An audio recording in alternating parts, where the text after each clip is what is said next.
heard that song before, Big Rock Candy Mountain, in some version, some way, shape, or form, right? Some have, some haven't.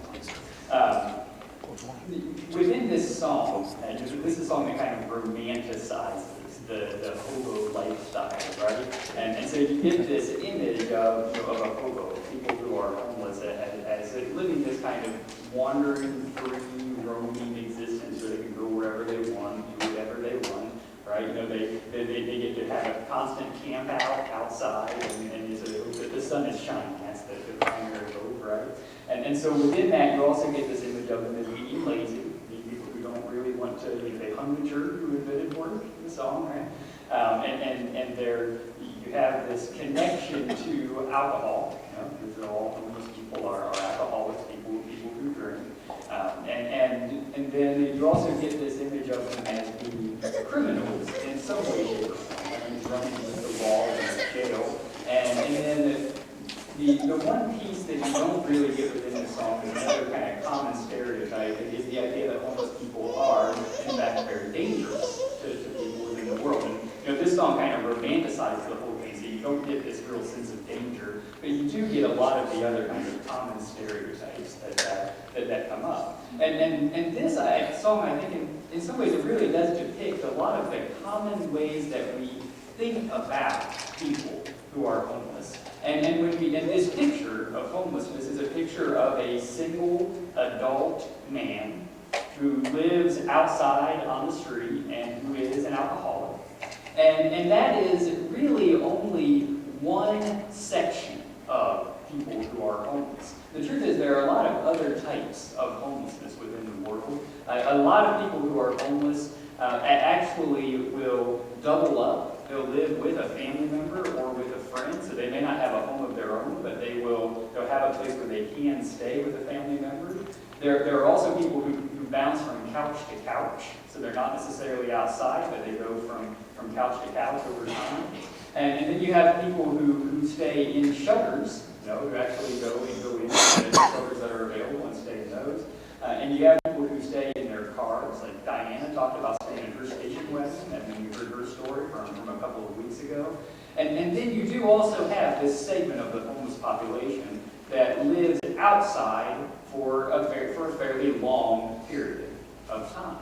And when my wife and I were making the video for this, one of the things that we got to do was to talk with people who said, well, I remember sleeping on a park bench, outside this park in Columbus. And then we also got to go visit some of the places where people who do live outside stay. And one of those spots that we went to was a part of a factory that was abandoned.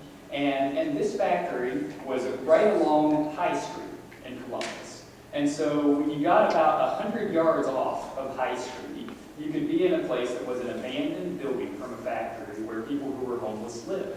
And when you walked inside, there was one spot where they had just a mattress sitting on the floor in the back of a dark corner, and there were shoes sitting beside it. When we went in, there was no one there, but you could see the signs of, light, you could see clothes, you could see shoes laying around.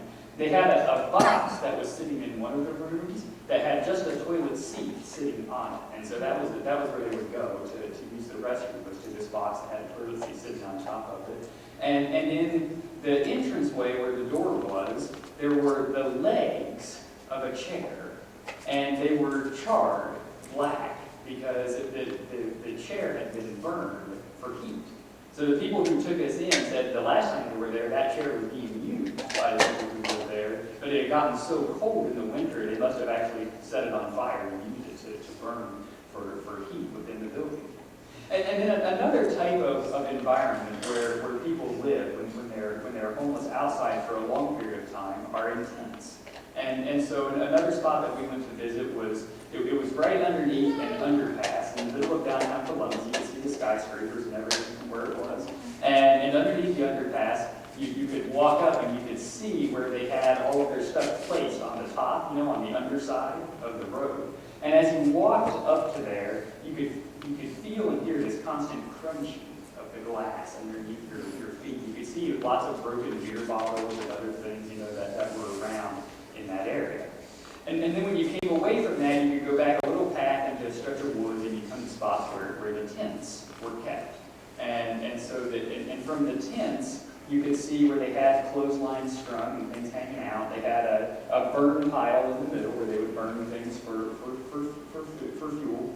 And then in the background, you could see smoke through the trees coming out from a factory where there were people going in and out, working a job, going home, living, with what we would think of as kind of a normal life, which is right there in the background from where all of these tents were. So we did go and see that side of homelessness. But the truth is, that's only a relatively small segment of the homeless population that are people who are, maybe single adult men who are alcoholics who live outside. With that said, today we're going to talk about a man who was a single adult man who was an alcoholic who lived outside. Everybody say, nice work, Ryan. Nice job feeding into all the stereotypes, right, of people who are homeless. But it is one segment of the homeless population. And so today we wanted to focus on the story of Tim that we heard just a little piece of earlier today. And when Tim tells his story, one of the first things that strikes me is that he just seems like such a nice person. He has a very unassuming, underspoken, soft-spoken kind of quality to the way that he talks and to the way that he interacts with people. And when he talked about his story of homelessness, he started off by saying when he first became an adult, he had a regular job. And regular job, regular home, all of those things. But he was an alcoholic.